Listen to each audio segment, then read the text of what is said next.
I am so excited about today's episode. We are talking about what it's like to date again, to date in this time that we are in 2000, what is it? 26. Hey friends, and welcome to the Living Well Enneagram Podcast. I'm your host, Jen Stanley, and around here we talk about the Enneagram, real life, and what it means to grow and live well. Stick around to be inspired by real people, real stories, and real life application of Enneagram wisdom.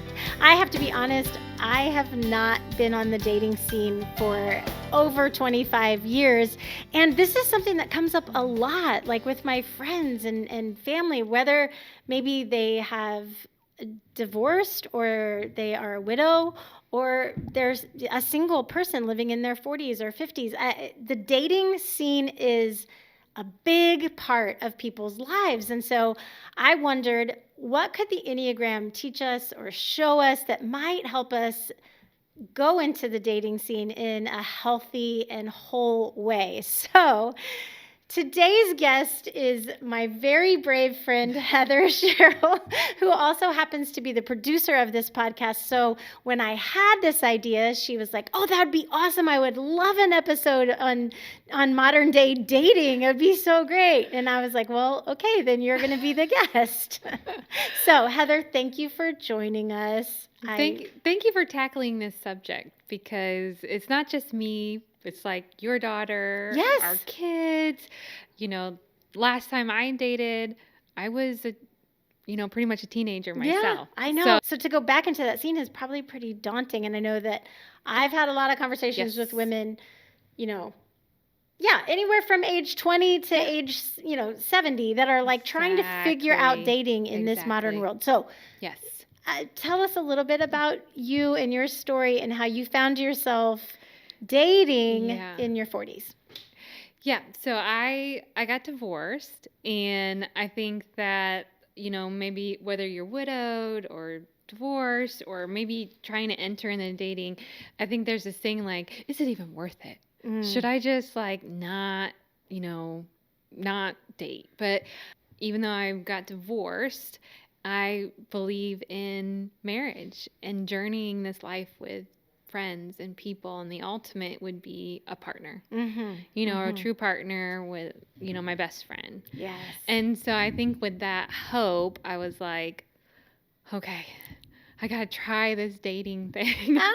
So the obvious thing here is like online dating was not a thing. No. In the 1990s. No. I know it makes me sound like a really old. I'm from the 1900s, Yeah, I know. Me too.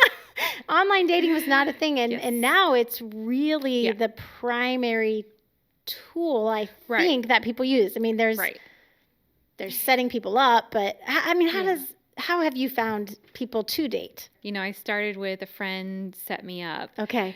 And then it was like, what in the world were they thinking, because this is not a person that I even have a lot to talk to, about. And then it was like, well, I'm a single mom. I don't really have time to like go out to, a bar or to go to a singles event or something like that. And I'm not in college anymore, or I'm not doing all these social things. I'm mainly with with married people.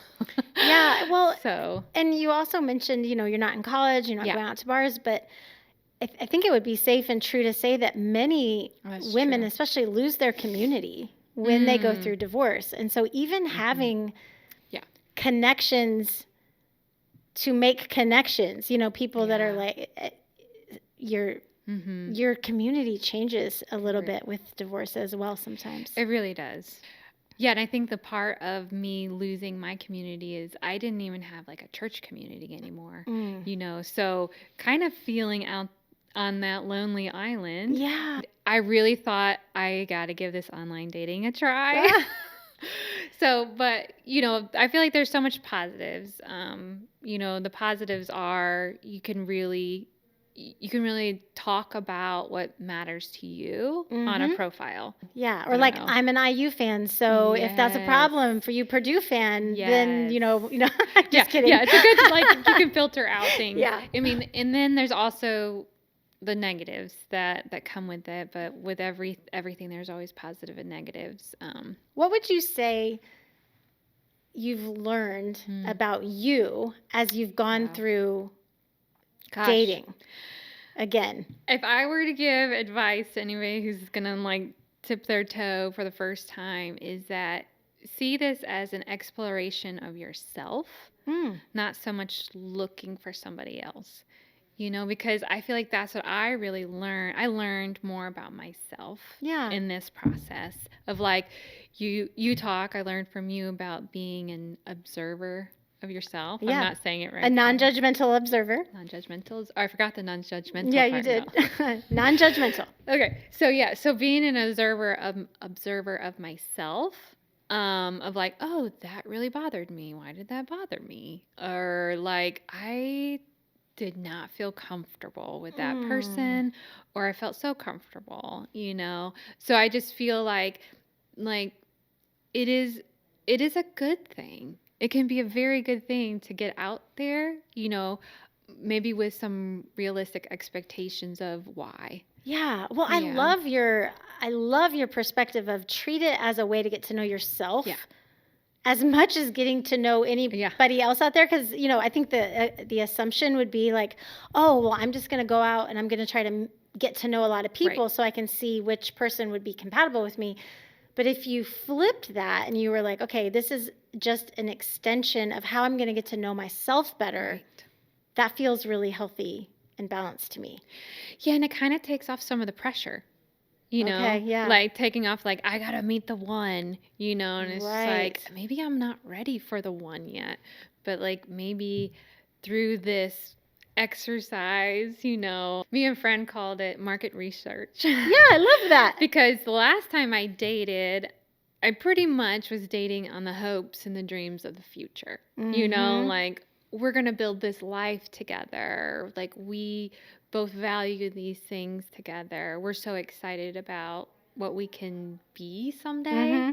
And now that, I have my beautiful children, I have my life, I have my career, I'm really, really looking for that partner. Right. And I'm really looking for somebody who can complement and like really add to my life and really like teach me. I think that part of a good friendship is that we continue to learn from each other. Right. I don't want to date myself, Yeah. I think that's interesting to think about the fact that maybe when you're dating as a 20-something, you're on the front half of life. Yeah.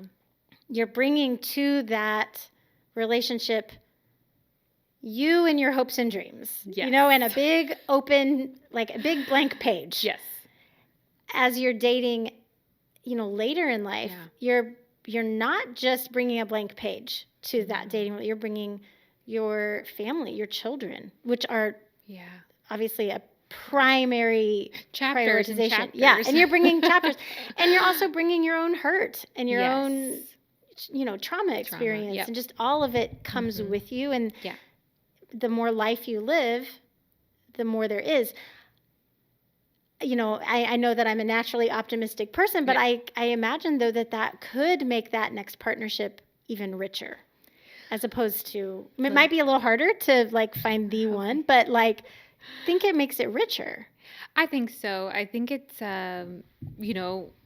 you can choose to grow and learn through all these, hard things. And I do feel like there's, like a depth of a soul. Yeah.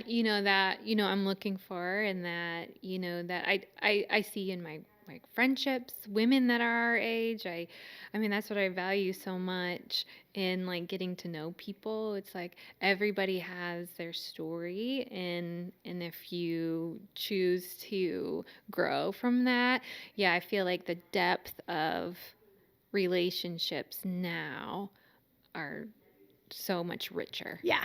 Yeah. So as a coach, I have clients that are dating out in the world and wanting to potentially find a life partner. But we talk so much about the first step of dating is knowing yourself. Yes. And this is just so key. And this is something I'm working with clients on a lot, is like, how well do you know you and what you're looking for before you go out there and try to be compatible with someone else? Like, if you don't know who you are, then you can't possibly know how it's going to go with someone else. And so knowing yourself is so hugely important. I took a little stab at like some of the Enneagram influences that would be impacting people as they go into the dating world. Okay, so just see what you think about this. So a 1 that's going into the dating world is going to want to do it right. Ooh. Right? They are going to want to like they have in their mind whatever the rules are. They already have the rules. Their dating profile would be perfect. Yeah, their dating profile would be very intentional and very curated, and there are ones have these rules that they live by all the time. And so they're going to go into it, and if you're on a date with that person, you may or may not know the rules that they have in their mind, but they're going to want to absolutely do this dating thing right, whatever in quotations right is to that person.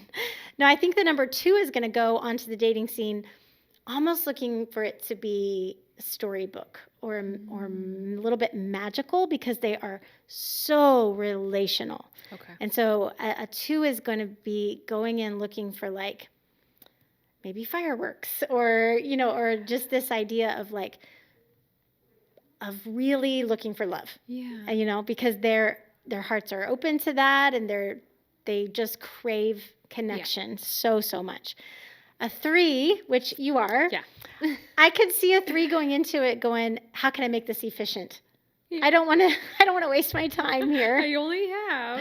Yeah. So does that ring true for you, the efficiency piece? Yeah, I had like a rule of like a FaceTime before we meet. Okay. Because if we couldn't talk on FaceTime, then I didn't want to waste a babysitter or a babysitter evening or like. Yeah, and I mean, in fairness, if you're a woman who's got kids at home and you're having to like pay for a babysitter in order to go on a date, I'm sure nobody's wanting to like waste their time. But I think 3s especially would be maybe a little more impatient with the process. Yeah. And just wanting to like speed it up to whatever end. Like whether this person gets a second date or doesn't get a second date, it's like just keep keep it efficient. We know it's not going to happen. We might as well just cut it off. Just cut it off. I think 4s, this one may be a little bit more obvious, but I think 4s are looking for the unique aspect. They're going to want to go in and not have it feel ordinary or status quo. They're going to really read the emotions and the vibe of everything going on. They may miss out on what could be coming that is very special by maybe overjudging that first date if it's a little too standard or typical or boring or whatever. 5s. So 5s, I always think about the energy. Like how much energy is this going to take from me? And so 5s are definitely going to have done their research. They're going to have figured out pretty quick, like, is this an energy I want to spend or not? And so understanding that dating takes energy, like it just does. And so 5s are going to have to kind of build up that reservoir of energy to go into the dating scene. 6s are going to be looking for safety. Okay. Not just physical safety, which of course that also, especially as women, but do I feel safe? What could go wrong here? They may even prejudge somebody too quickly because of the fear factor in there of like, well, this could go wrong, so I better just, I'm out, Yeah. 7s, always looking for fun. Yeah. Gonna look for the fun. They want it to be exciting. They want to meet interesting people. Boring would be like a disaster of a date for a 7. I think 8s are going to look for intensity cues and a sense of feeling in control and not wanting to be pushed into. They're going to maintain control. I mean, they're just nobody's going to boss the 8 on the first date at all. So what that looks like for women versus men, I'm sure that you know, it looks a little different, but honestly, an 8 is going to not be controlled, especially on those first dates. And then the 9, I actually have a client right now who is a 9 and is dating the online dating scene.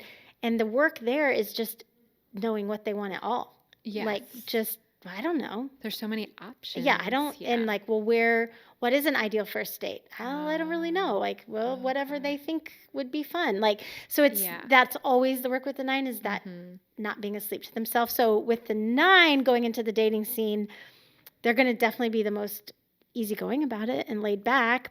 However, that, you know, it's a double-edged sword there. Yeah. So I have another little reflection for at the end of this episode, but for now, as I'm kind of saying that you've not dated that many people, but you've had a few first dates, you know, here and there. Mm-hmm. Can you see some of those things? Oh my gosh, yeah. And I have a lot of friends, like, you know, when you're divorced or you're single, you kind of like spot each other from across the room. And so, like, as I've gotten to know other women and we've talked about this, and men, and when I'm on these dates, we kind of talk, like, we're like older people. So we're like, how's this been for you? How's this been for you? Yeah. And honestly, it's been so interesting. I think this can be why people get so down about dating. Say you more. Know, because I think if you ask any single person about online dating, you might get very negative stories. Okay. And some positives, because maybe people are like myself might be a little more positive. But I think it's because of this. You know, like, I'm going into a date only maybe having text or FaceTime with somebody one time, and I read a profile, and I've heard also, like, for men reading women's profiles, they're just like, we don't even know what they're going to look like because they're using so many filters. Yeah. Oh, let's talk about this. Yeah. This is one of the challenges, right? So, what is... Yeah, because shouldn't there be like a no filter rule or something like on these profiles? Can we get rid of the filters? But can we get rid of the filters on your personality too? Yeah. Because you can curate everything perfectly. Sure. You know, and like you just went through with all of our numbers, it's like we're all, you know, going into dating and these dates with these expectations that we have, but we don't actually really know the other person. Right. You know, like, when I was dating before, I even kind of grew up with some of these people. You know, like, I knew about them, or we were friends at school, or whatever it was.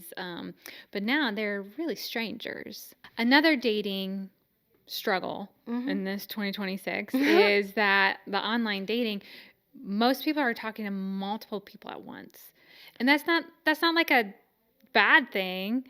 You know, it's just like, hey, you matched with somebody online, and you're just like, hey, what's going on? What's your day look like today? Right. But somebody else might have just matched, and so then they're talking to that person. Right. And then, and so I think if I were to give another piece of advice is to be very slow at talking to multiple people at once. You know, like, if you are just going to talk to one or two, and then talk to them online, or maybe have a phone call with them, and then kind of decide, you know, I kind of like this one better, so I'm gonna, because it can get to the point where the options, the conversations are so overwhelming, and they muddy the water a little bit of, like, really not really truly being able to connect with that person, right? Because you're also connecting with this person and you don't know how many other people they're connecting with. Yes. Which can feel like, do you ever feel like, am I competing with somebody? Oh, like, all the time. But I don't know who, and that would be hard. I can speak for other women and men that I've talked to about this, is that this is a common thing that we all struggle with. You know, like, the men are also feeling, you know, inadequate because they know that women have a lot more options. Oh, okay. They you know, they do say that, like, women will get a like or a match like more than 50% more than men do. Wow. And so men already know that, and they're already kind of feeling down, maybe even rejected, but that then knowing that the women that they might like or be interested in are talking to multiple people at a time. Like, that's tough. That is hard. And my daughter lives in New York City. Oh, yeah. And so online dating there, something that she told me was so interesting. She said that she read an article that the problem there is that they have an unlimited number of options. Oh, I bet. So whereas like if you live in a small town Right. in the Midwest, Yeah. and like if you meet a 9 out of 10, you're like, I got to hang on to this. Like, I got a 9 out of 10 here. But in New York City, because there is so many people, Wow. you could meet a 9.5 out of 10 and go, but I bet there's a 10. I bet there's somebody better out there. Because there's just literally almost an infinity of people that you could be trying to go out with. And so, she said they did a whole study on that. And I can't imagine that. Right. That sense of like, how do I know? How do I know who to go out with? And I think that's why it's so good. Like, if you're finding yourself in this situation, whether you're 20 or in their 40s, like, you don't have to do it alone. Like, have a group of girls that you talk to about it. Having that community to help guide you, or a counselor or a coach in this dating world, I feel like is a must. Yeah, I agree. I agree. I have to say, even just being on the other side, like as the coach to women that are dating. Yeah. It's a lot to manage. It's a lot of emotions to manage. It's a lot of just stinking thinking to manage, like thought processes that get all out of whack based on this person's talking to, I don't know how many people this person's talking to, et cetera.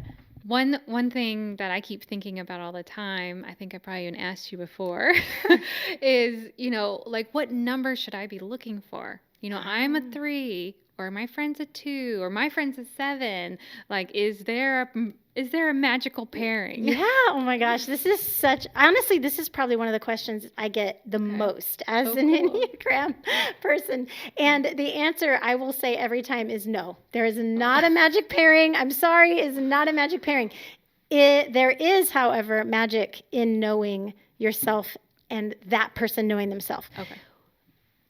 Of course, my favorite tool here is the Enneagram, but there's many tools that you could use. But you need to know.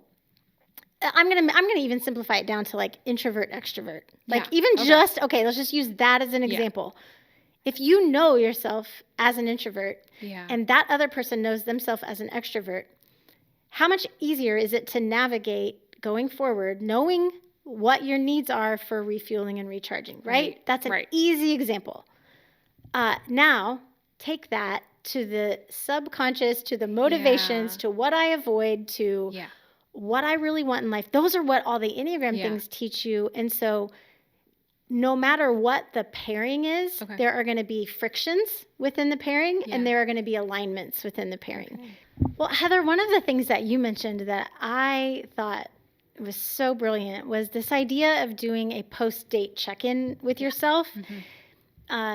What did that look like for you? Like, was it immediate? Was it in a journal? Was it a voice memo? What did you do? Yeah. It is such a confusing process. I felt like I borrowed it from somebody else. Okay. And ask yourself these post-date questions and doing like a little, like, I guess, evaluation and check in with yourself, you know. And one biggie was, what part of Heather did this person bring out? Was it the anxious part? Was it the fun, happy-go-lucky? And what I was looking for is I wanted to be more me. Yeah. And there's a few other questions, but I would like literally do it in the minivan. Like after the date, I was just kind of like, because I will just speak for myself, but I could be writing on emotions or whatever and be like, oh, it was such a great date. I really like him. And then I sit down later and I think, oh, actually, maybe I just brought the fun, or maybe I brought the good conversation. Maybe I didn't really have a good time, So I felt like when I would go out, I would ask myself a few questions and sit there. And again, you don't have to date alone. Use your community, your counselor, your whatever. But I love this idea of just hop in the car and do some non-judgmental observation of yourself and the experience that you had. Like no shame, right? No, nothing. Just unattached. Right. Just like what is the reality of this date. And so I actually was thinking about what Enneagram questions could be helpful as a post-date question. Yeah. So my hope is that our listeners, if they use these questions, so listeners, this is for you. If you use these questions post-date or, in any situation really, but I would love for you to just tell me about it in the comments and tell me what your number is, and if you found the question helpful, what insight it helped you gain about your experience. I just feel like this would be a really fun conversation to keep going. So I don't know, listeners, I hope you'll comment and let me know. Okay, so if I were an Enneagram 1 doing a post-date question or check-in, I would want to know, did this date feel playful and fun? Because we really want the one leaning into the side of them that is spontaneous and playful and free. And so that is one of the most important questions I think a 1 could ask. The question that I am thinking about for a 2 is, was I tempted to make this person fall in love with me? Less dramatically, was I tempted to make this person like me? We want the Enneagram 2 to be liked and loved without having to do anything to earn it, And so I want the Enneagram 2 to feel like they just could show up and they didn't need to do anything to make the person like them more.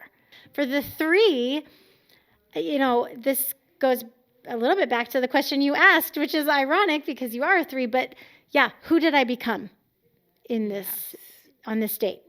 Did I change the way that I showed up in order to make myself a version of me that I thought they would like better? This was something I absolutely did when I was dating in college. If I was dating the guy from the college ministry group, I showed up one way. And if I was dating a guy from the frat house, I showed up a different way.